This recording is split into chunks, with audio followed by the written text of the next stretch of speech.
Yo, yo, yo. Good morning. Good morning, and thank God we made it. Man, seen a lot off the rip. And I just want to say a few words to all of you, whether you know me or you don't, whether you like me or you don't. Um, because now that the election is over, we got our day. America has voted, they've spoken, and this is the result. This is the result. Donald Trump gets to spin the block. He is once again our president. And I know that many of us have overwhelmingly positive or overwhelmingly negative things to say about the moment. That's why I titled this live the way I have, which is Love God, Get Money, and Take Life Seriously. I think that's important to know at this time. If you are looking for a live for me to slander one candidate or praise another one, this is the wrong spot for you. We were trying to deep dive into politics in general, this is not for you. I am strictly and solely talking to the people with a certain level of common sense that can just see what happened here over the last 3 months, 3 to 4 months, and why it's important to recognize these things as we move forward, right? Um, I have a lot of questions. I have a lot of concerns, but my concerns are strictly for the Black delegation. So a lot of the stuff that I'm going to say right now is going to be catered to us because it ain't y'all. It ain't just me. It's us because I'm a Black person. Um, you know, we spent 3 years, 6, 7 months talking about how bad VP Harris was. Where was she? What is she doing? I never see the VP. And those were the kind of conversations that we were having for over 3 years. But then as soon as Biden drops out, now it's she's perfect. She's the greatest person to do this. She is the person that's here for it. And unfortunately, um, whether it's, you want to say Black media, Black voices, Black public figures, a lot of us, unfortunately, changed our tune on VP Harris in the midst of it's almost like a mad dash or a scramble, if you will. I'm not sure if that was the greatest thing. I think this is why it's important to understand who you're talking to, understand who you're talking about, understand how your words and the way you say things to people and about people, look at how they resonate. Because some people take you at your word. I am a very take you at your word type of person. I don't have time for what you meant to say. I don't have time for what you thought you were telling me. No, I know exactly the words coming out of your mouth and into my ears for my brain to process. And that's how I do things. And so with that, um, it looked very much uphill just amongst the Democratic Party and people that identify as Democrats alone, as far as what VP Harris was qualified or unqualified to do.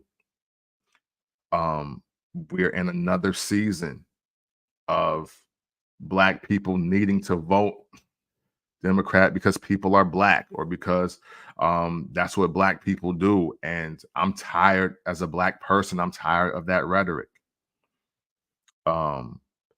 It's got to be more to it than that for us. Like when do we seriously get taken seriously? I don't I can't say that I'm a fan of everything that I hear and some of the things that I've read as far as what's expected to come down um the pipeline here. But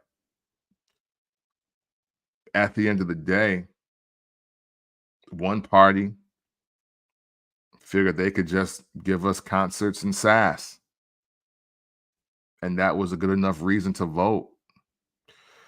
Meanwhile, we're talking about real issues that's affecting everybody, not just us. But I think it's important to just know things like that, understand things like that. But I semi digress because we're gonna get back to that in a little bit. But also, man, let's look at the campaigns. I know, and because I see people going crazy on the war and treaties comment section, and I think they did a really respectful and classy concession, if you will. Um, but man, again, when do we get taken seriously? Um, I was watching ABC News last night, and ABC News informed me, okay, that Trump's son, 18-year-old son, is basically like the card that stacked the deck. He was the Jenga block that had the media blitz, and where Trump goes crazy at the end of the campaign trail. And yeah, he got like the debates. He didn't look great and things of that nature. But when he does Theo Vaughn and when he does Dave Ramsey and he does Joe Rogan and he shows up at a barbershop in New York, it's like, whoa, wait a minute. How does he even know to be there? How does he even know to be there? And for people that may or may not know, like, yes, Joe Rogan is a white male, but a lot of black males listen to that show. um, Dave Ramsey, who's also responsible for helping assist in the career for Anthony O'Neill, who's another black man in finance. Like there were so many different layers of how his campaign and along with his son literally led to him touching all the people that he needed to. So when all those states started going red in the first 2 hours, I was like, oh my God, it worked. Like it worked like really well. This is the first time, and I got to check the numbers. So, I believe he won the popular vote and the electoral college this time, and he's never done that.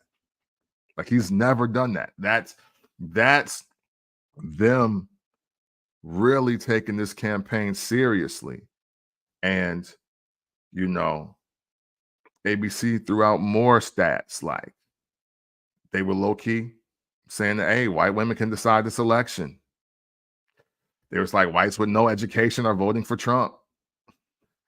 White people with no college degree are voting for Trump, and that's what they were saying. So I don't know how white people want to receive that. I'm not a white person, so I'm not going to tell you how to receive that information. That's what ABC News was saying at like 7:45 p.m. So he hadn't even got 100 electoral votes, and that's what the rhetoric was. That's what the conversation was. But the media blitz that he put on, hey, dare I say it, it was Obama-esque. Like he knew where he had to be to say what he had to say to get things shaken.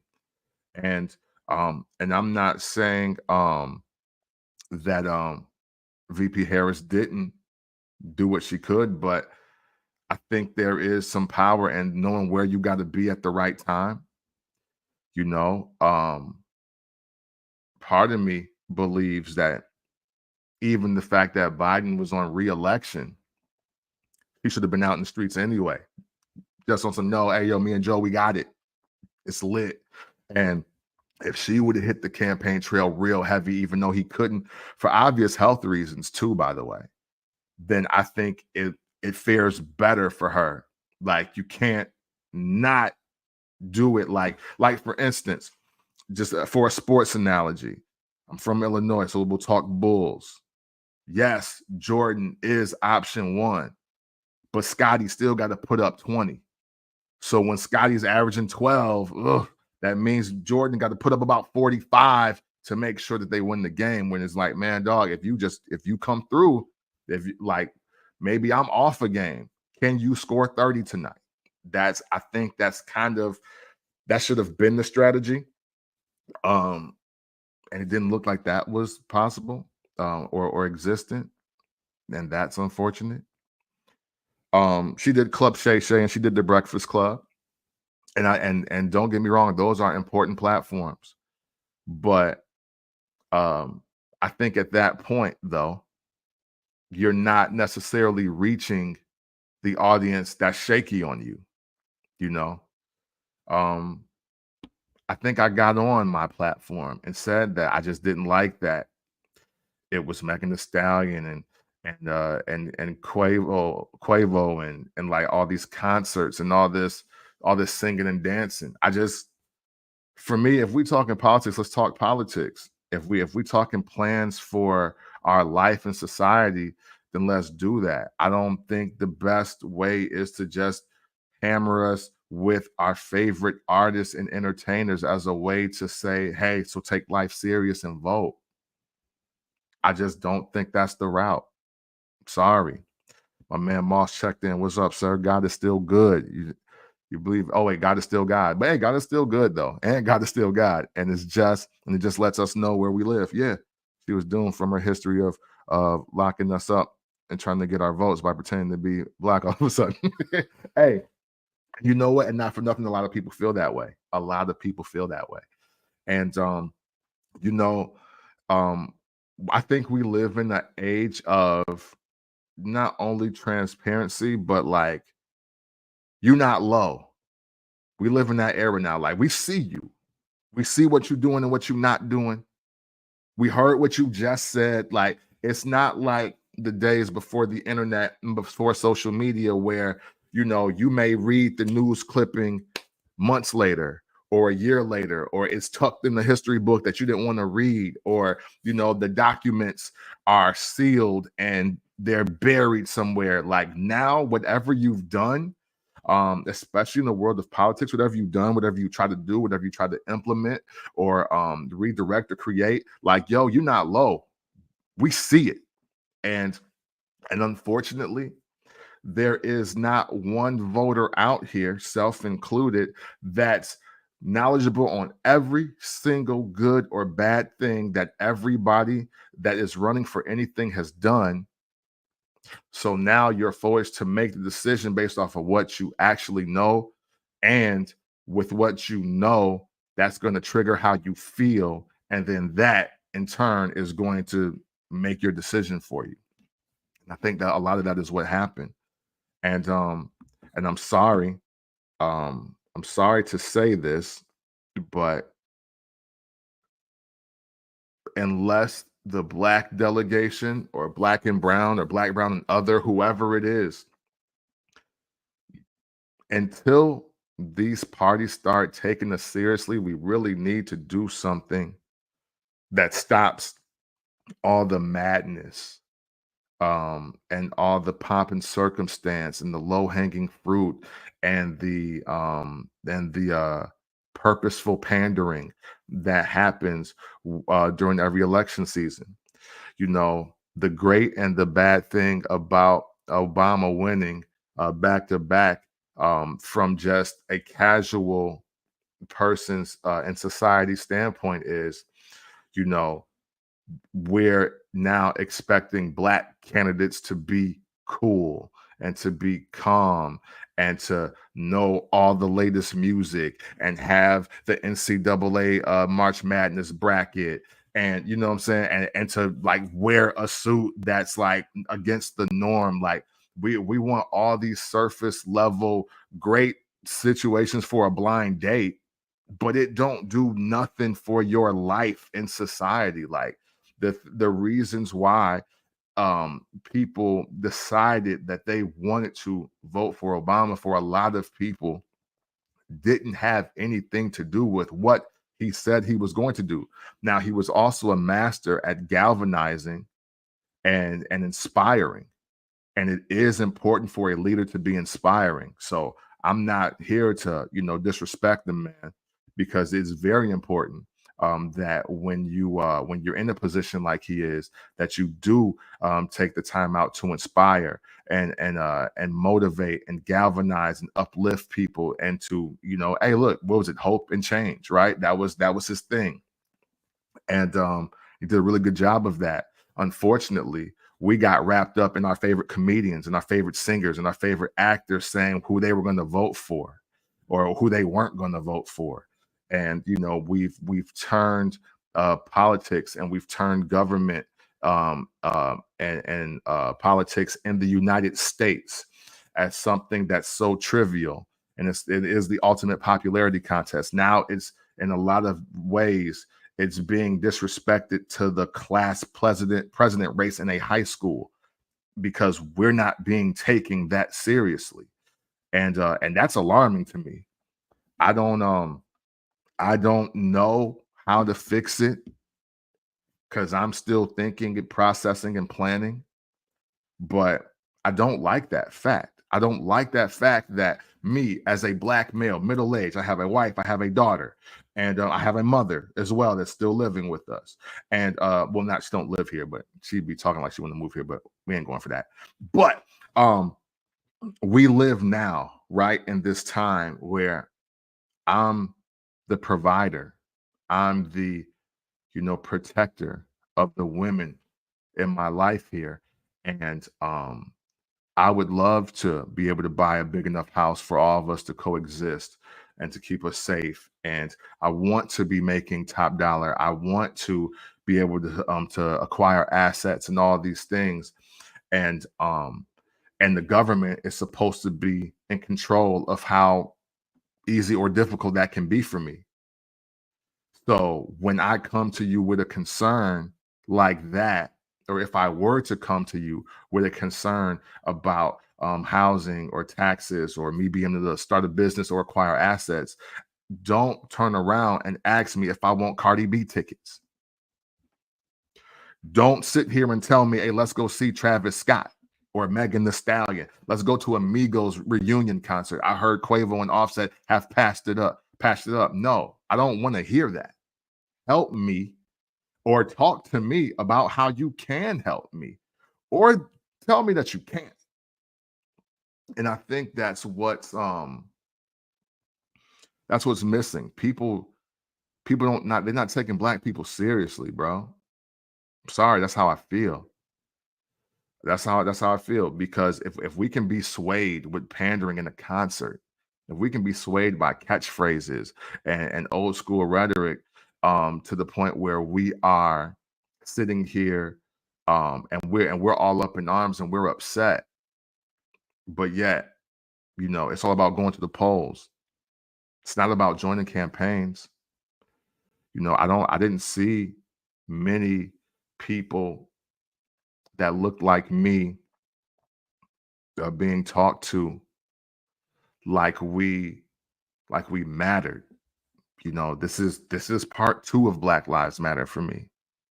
Do you really think that just because Beyonce pop up, that's just, oh, I just should vote just because of that? I'll never meet Beyonce, probably. We've never lived in the same state. I don't know how her performance helps me out. I just don't. My man Philip Banks, what up? They wasn't finna let her be the first lady president and of color. They just showed you money gets you in the White House. Nowhere in history has any president had a felony and made it to the polls. I promise if Obama had a felony, he would have been out of the race before it started. I'm glad you said these things. I want to attack both, because here's the other real deal. And this is a quick sidebar. Women empowerment is fake. Women's empowerment is not real. There's more women than men in the United States. And look what happened. So lightheartedness, please don't take that too seriously, but I am very serious. There is no such thing as women's empowerment. Listen, progression takes time. And we do have to realize that right now, the United States does not want a woman to be president. Sure, you might want that, and you might think that's possible. Sure, the loud minority in different spaces on the internet and on social media may think so, but America has told us twice, hey yo, we don't care. We don't want a woman being president because that is, I mean, well, I'll say the electoral college doesn't. I'm sorry, because the popular vote did vote Hillary over Trump. I do want to, like, for some facts, that is a fact. He lost the popular vote to Hillary, but she lost the electoral college. The electoral college does not want a woman to be president, and we need to acknowledge that. And that's not me being disrespectful to women. That's not me saying a woman can't do it, because there's women in the house. So um, I'm not saying it to say that. I'm just simply just saying, hey, you know, this is they're telling us without telling us. You can look at it as Democrats losing if you want to. I'm looking at it as, hey, they don't want women in this seat, not in this one. So, can he pardon himself? Yo, and maybe, and here's the thing about felons and felonies and all of this, y'all. And I want to be real when I say this. Real talk. If you got a goal and a plan for yourself, and you really put in the work, and you just take the stairs, you can achieve whatever position you want, regardless of your felony charges. I know they try to tell you that once you're a felon, it's a wrap for you in America. Especially if you're a black felon, it's a wrap for you in America. But man, listen, right now, who is one of the most important voices, not only for black people, but I just think for positivity and for reform? Wallow 267. Here's a felony. TV star, busted for coke, came actor on a hit TV show. It's Tim Allen. Rappers and felonies are kind of synonymous. T.I., DMX, Gucci. And again, I'm not saying that everybody has to join entertainment or sports or some to that degree.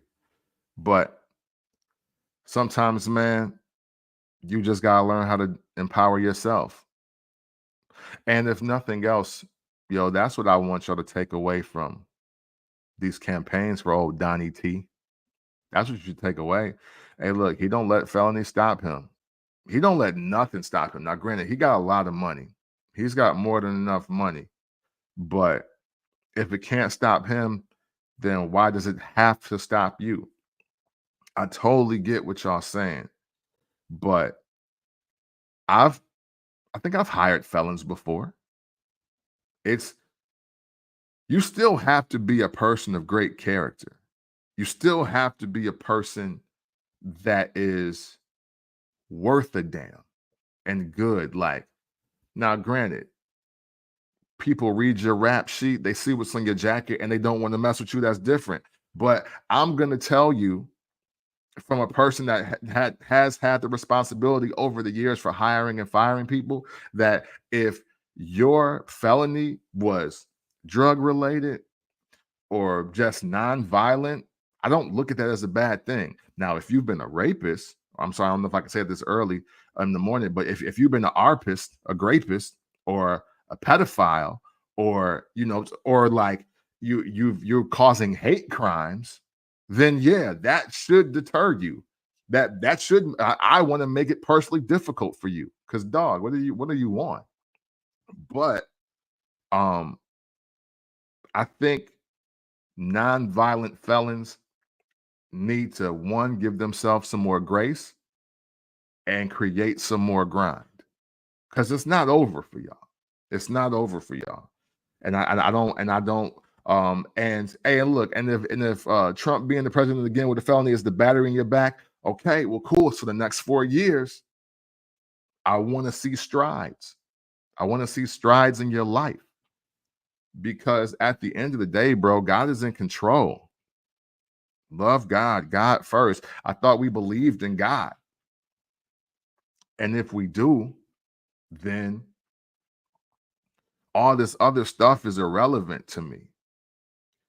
You know, I'm black in America. I'm from the Midwest. I live in the South. To me, there are just certain things that I just expect as blatant obstacles just because I'm black in America. So neither one of them was going to save me. Neither one of them. I've since I've taken the route of putting more faith in God and in myself and in my circumstances, I've improved my life. I got great people around me. I got great people that want to reach out and help me. And I mean, I don't have any felonies or anything like that, but even if I did, that wouldn't stop me from being the person I want to be, stop me from seeing the success that I believe I can have. And that's what this is really all about. And this is where I can really wrap it up for y'all, unless you have more to say. Man, believe in yourself more than these political people, you know, than these political parties, than the state you live in, the county, your mayor, your sheriff. If you think that your vote, whether it went your way or not, if you think just for 1 second that you are powerless over your circumstances because of what this election just did, you already losing. You're losing internally. You're losing internally. And you really need to get your mind right, get yourself together, and you got to realize you're gonna get up. You may never even cross paths with old Donnie T over there and Vance. You may not really hit the effects. You might not receive the effects of what you believe is about to happen. It could be waiting for your kids or your grandkids. And so I'm not dismissing it. But what I'm saying, what I'm definitely saying wholeheartedly is don't live in fear. Don't expect the worst and feel that you are powerless. Don't think that, oh, well, now this happened. Dude won. I'm struck. My life over. Because that's crazy to me. That is crazy to me. If you think this election has ruined your life, bro, step your life up, man. Step your life up. I know, hey, it's difficult, bro. I'm black. It's difficult. I ain't saying it ain't.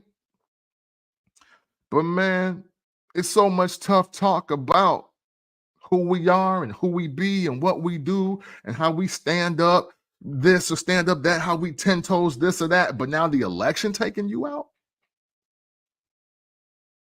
Come on, son. Like, be better to yourself than that. Be better for your wife or your spouse than that. Be better for your kids than that. Like, come on, man. Like, I was just fresh off of saying we out here, we not even really fighting for nothing real in this era. You know, hey, when the deck was stacked against black people for real, we formed the Panthers, bro. When it when the deck looked worse than this, the I Have a Dream speech happened at the March on Washington. And y'all think it's over now? Bro, we soft. We soft. If that's the word on the street, we soft.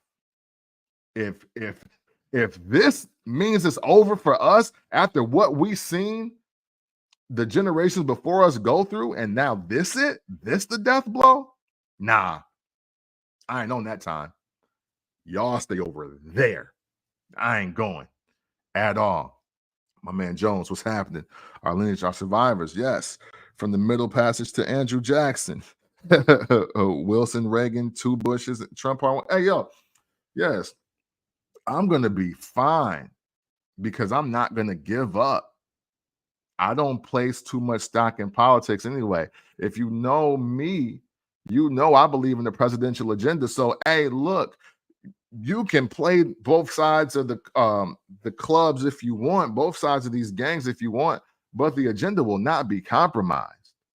It will not be compromised. Certain stuff is going to happen. It's going to happen to us. It's going to happen to America. And it don't matter who in the seat. They just want it front facing to make it look like something it is or it ain't.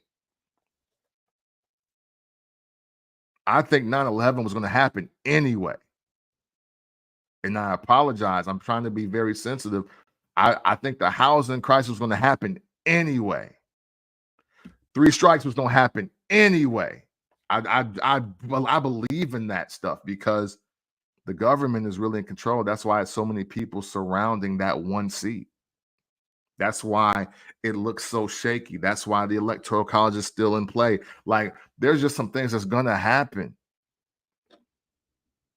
The reason why people have an issue with voting and they think that they vote don't matter or not, because depending on where you live, your card never flip. Illinois votes democratically. That's the word on the street. I've never in my lifetime, I'm 43 years old, I've never in my lifetime seen Illinois go red, and it don't matter who was voting or on the ballot. I'm sorry. Hey, Wang, you absolutely right. We not soft. It might be the ones after us, and that's why we gotta toughen them up. Though we gotta give them greater examples. And you know what? So if we creating a soft generation, then we really got to do our due diligence, and we got to do better for ourselves and for our young people out there so they can see something greater. Because they're like, we are building the culture of a lot of people that want to argue on the internet, but they don't want to really go outside and do something. And that's also dangerous. That's dangerous. If you have become a shell of yourself and all your heart is in your phalanges here, and all your testosterone and all your tough talk is on these keyboards and on these devices, then you're losing too. You really got to get out here and get active, peacefully, positively, progressively. I want to say that because that's important. I'm really about peace. I'll fight, but I'm really about peace. Brother, first election I ever voted in, my candidate lost. I think 2016 just caught MFs off guard. This time I just knew a Trump victory was possible, so I'm not as phased. Even my daughters, even told my daughters, hey, it's a vote. The candidate you like might lose. So toughen up. Hey, hey, listen. That's real talk, Jones. That's real talk. And to double down on the real talk, because I gotta get out of here, man. But I do appreciate y'all. To double down on the real talk. Hey, yo, how are you dealing with adversity? How are you dealing with life when it deals you the hand it deals you? A lot of you, respectfully, a lot of you are showing that the first sign of something not going your way, you're gonna fold out here. This world ain't built for you. This ain't for you, my G. Pack it up.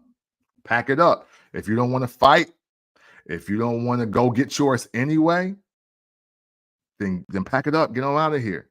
You know what I'm saying? I refer to the Reasonable Doubt skit when before our friend or foe, when homie was like, hey, yo, I heard Jay-Z is out here, he getting money. He was like, who? Jay-Z, who, the rapper?